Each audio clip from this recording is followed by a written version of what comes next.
on the beat. Hey, what's up, everybody? It's your boy Nick from NickPortella MMA.com. Today, I have the luxury of speaking to one of the MMA Pro League fighters, Cody Heir. Cody, how are you? Go high. I actually wanted, that's one of the things. Where did the nickname come from? So it actually came from one of my friends in college, my friend John McClure. He's a national qualifier for us at Eastern Michigan. It's kind of like, he just combined my name, the first two letters of my first name, first two letters of my last name. Oh, there you go. So high. At first I hated it. I was like, oh, this is annoying. Everyone was like, yo, go high. And then it stuck. And then when I moved to Pittsburgh, my roommate from college, actually, I lived with when I moved out there. We wrestled together, Sean Clare.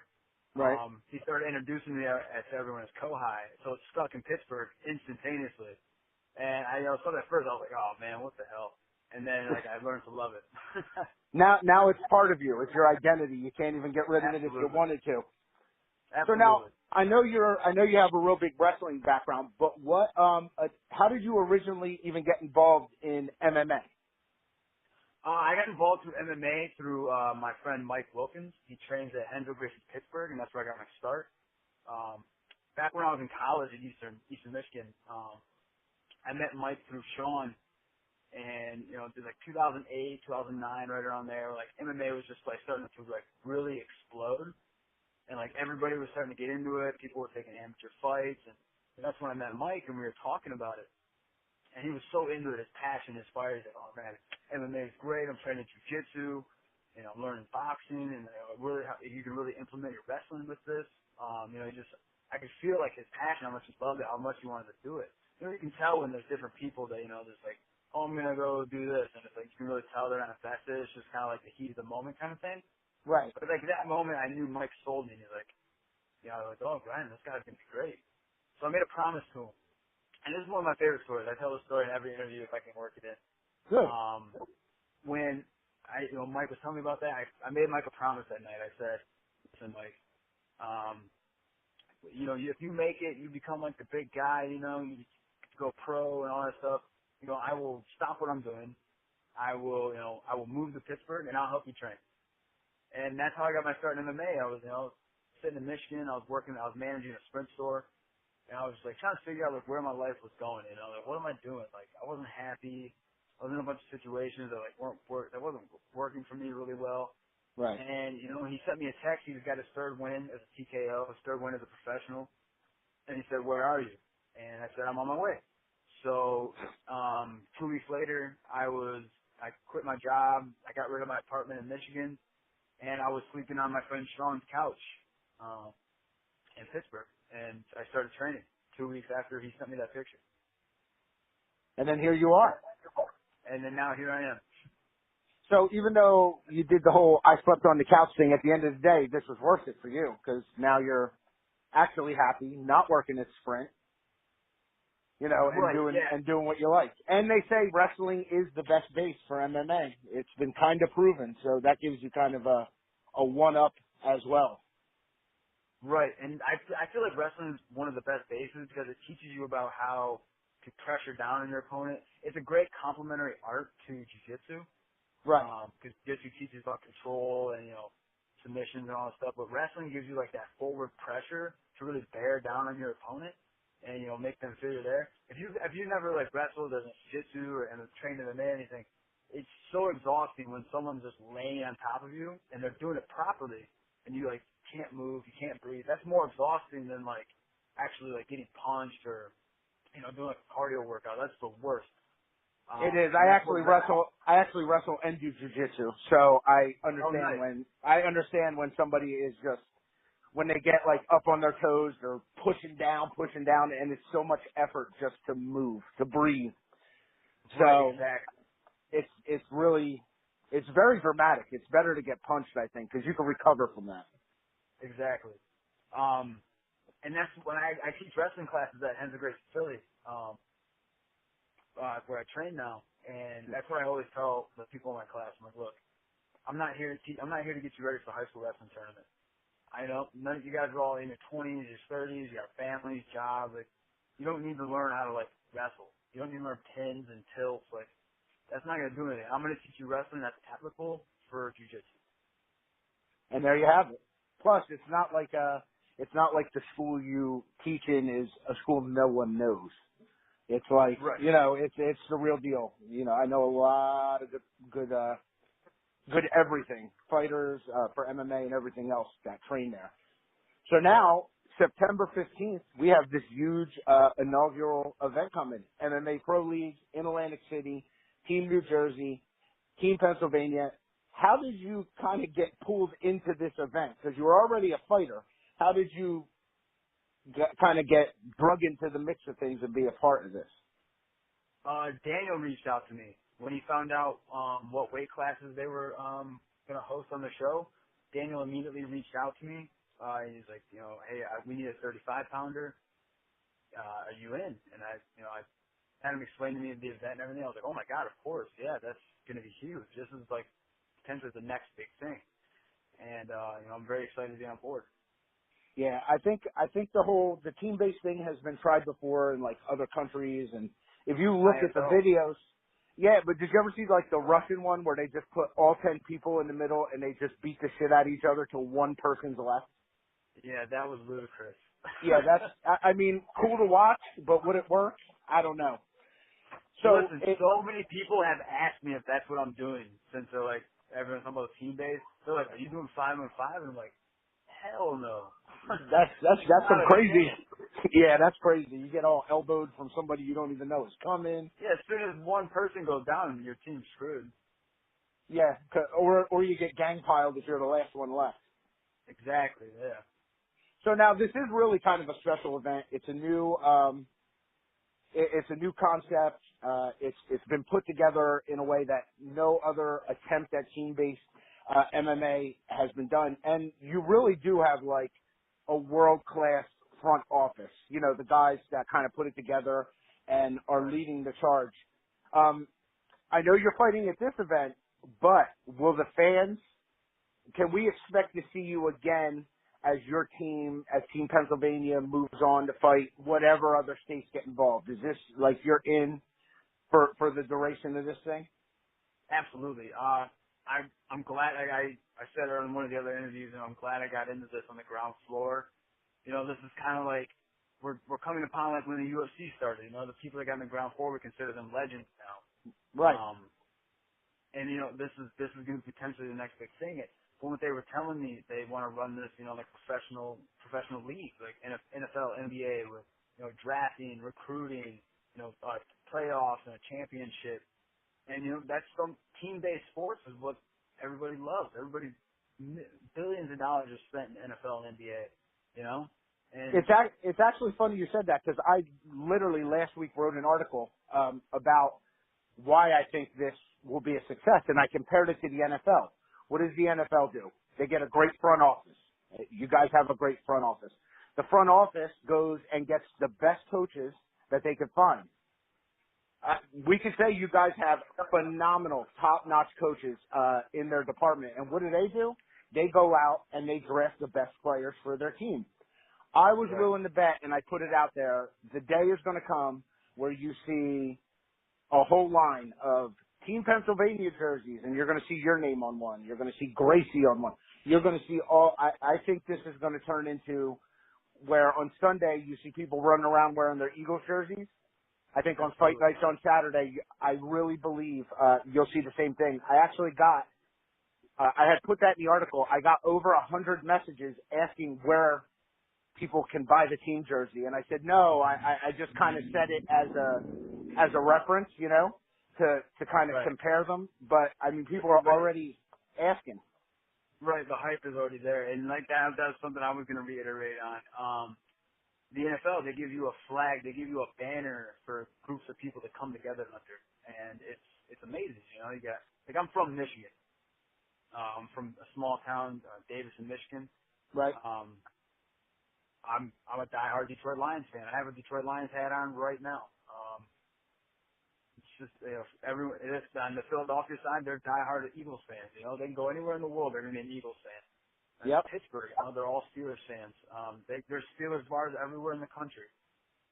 And yeah, it has that potential to unite people, create controversy between different groups. You know, the Jersey PA, spark not controversy in a bad way, but like spark conversation. Like, Cody Heir at 35, maybe better than so and so, but we got this guy, kind of thing, and like it creates that conversation, it creates that catalyst that will keep this sport moving, And It's like a new. friendly rivalry. Exactly. Because I'm an Eagles fan, but I have plenty of friends that are Giants fans. Oh my God, and we go at each other on Sundays. But it's okay. It's all in good fun. Exactly, and that's the kind of thing that MMA needs. Yeah, I mean, when you're in the cage, you're in there one-on-one, but having that team behind you, that makes it so much.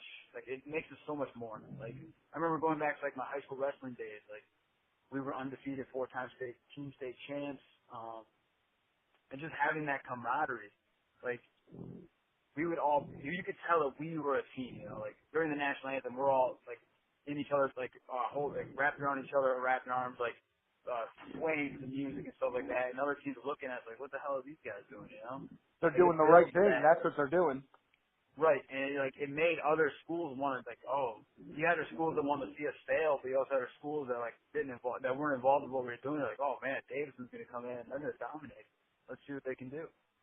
Yeah, absolutely. Now, we got the team-based concept, and we kind of just touched on it, but you're all for your fight will be scored, you will be scored individually. You'll have your fight, there'll be a winner, there'll be a loser. What do you think of the way they're doing the bracket, though? Like, if you win by knockout, you get 3 points. If you win by submission, you get 2. Do you think that whole concept it kind of like brings it all together? Yeah, absolutely. It makes it strategic. You have to put your chess pieces in order to win the game, and I think that, you can bump people up and cut people down in different weight classes, and it becomes more strategy to it, Like, let's say, I fight 35, and like next thing you know, we're fighting team so-and-so, and like, Cody, I think you can really take the 45, let's bump you up, put someone else in 35. It allows you, we'll get to eventually this team evolves to that kind of aspect, so the scoring is like definitely amazing. Like, do you like that? Do you like the element? The element of surprise? Because you might train for one guy, and then you show up, and they make an adjustment, and now you're fighting somebody totally different. Right.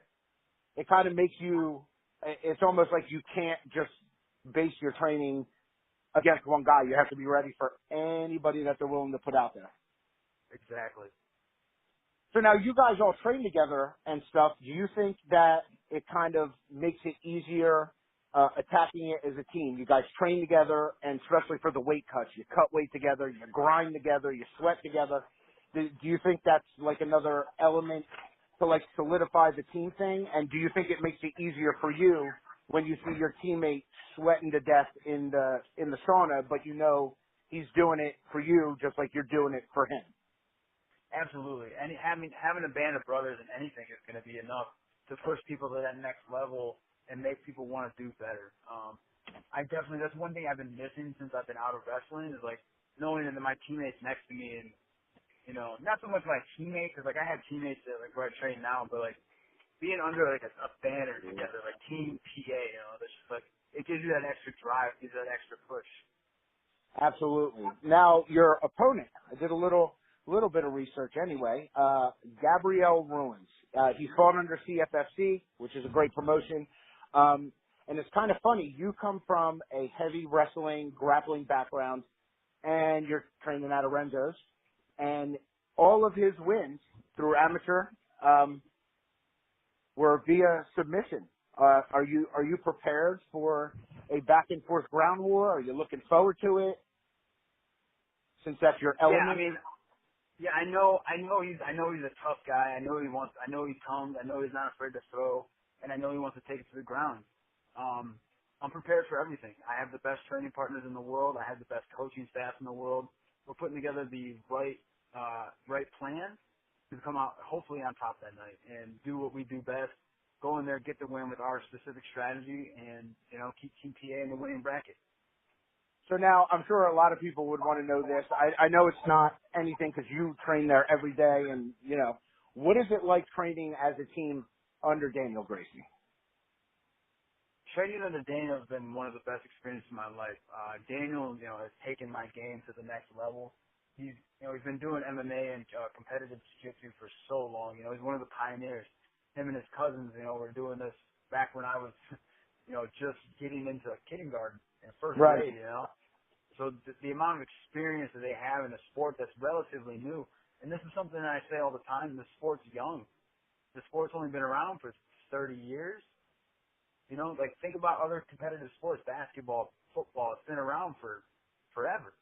Right. Had generations of, coaches come through and generations of players and fighters and different athletes that have been able to contribute to it and make it better.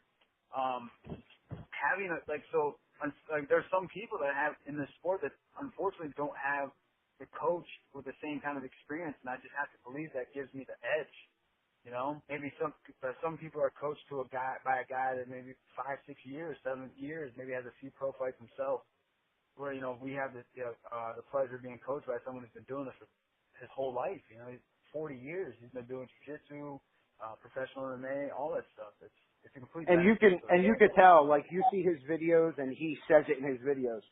When you guys are training, he is going 110%, and he's like, the guys hate me when they're training, but they'll love me when they're winning.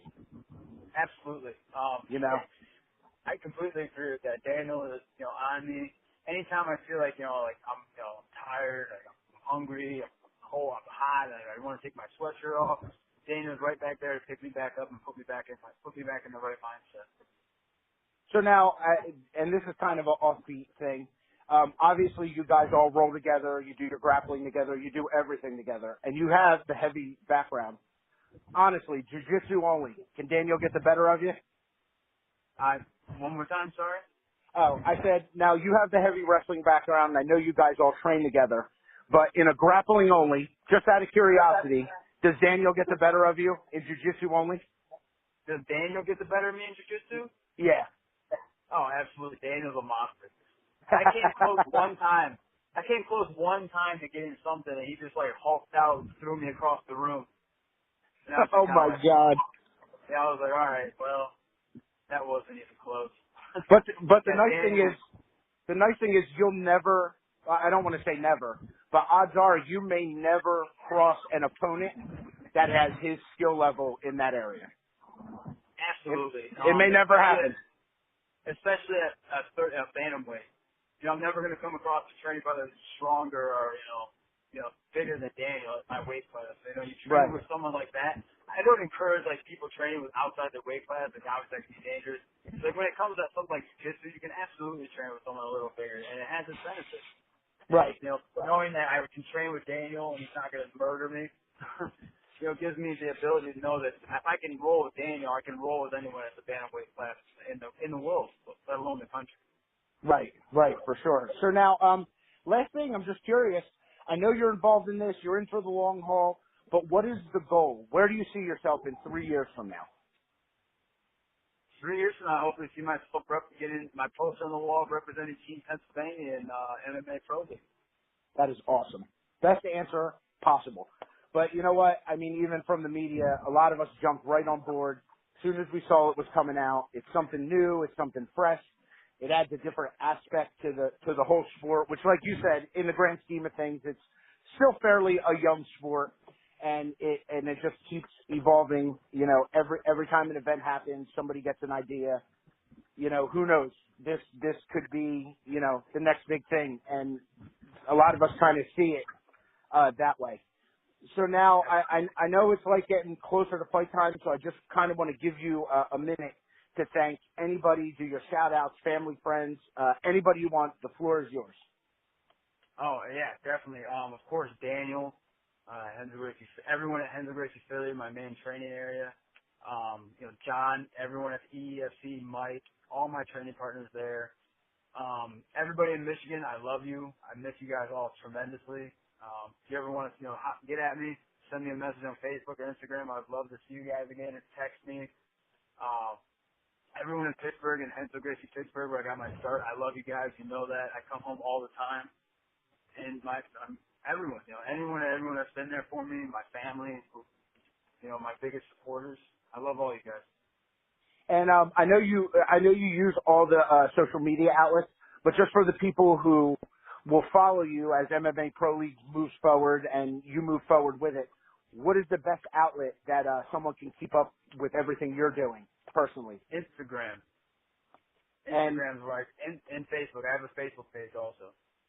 there you go. You got to follow them. As for me, I have to thank Cody for getting down with the interview, even though they're only a couple weeks out, and this is where kind of training ramps up to finish the camp. Hani Darwish, Mark Taffet, Ben Shaman, thank you guys for, allowing us as media to be involved. As for me, you could follow me at Nick Portella MMA on Facebook, Instagram, Twitter. Cody, I wish you the best of luck on fight night. I will absolutely be there to watch this inaugural event go down.